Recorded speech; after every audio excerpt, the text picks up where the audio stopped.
Ito na naman ang duo nila Kai Sotto at Yuki Kawamura. Nilampasan na naman ni Kawamura si Sotto. Nag-alahakin pa si Kai sa kanyang Dream Shake. At may pa-block party pa etong si Kai.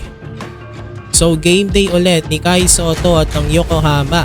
Makakalaban nila ngayon ng Toyoma Grouses.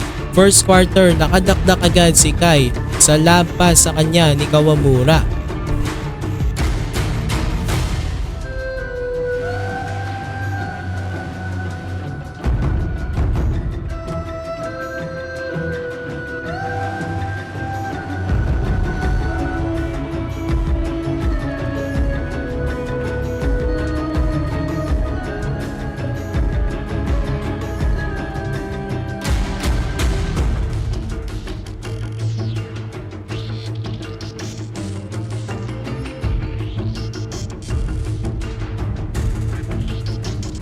Fourth quarter pumoste na naman si Kai Sotto.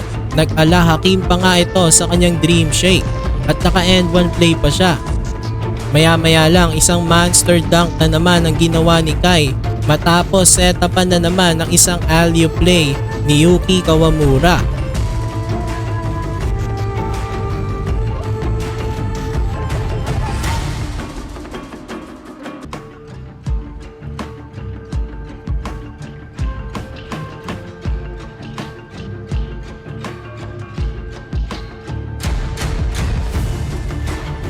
Nanalo na naman ang Yokohama. Naka-double-double si Kai Sotto, 16 points at 14 rebounds.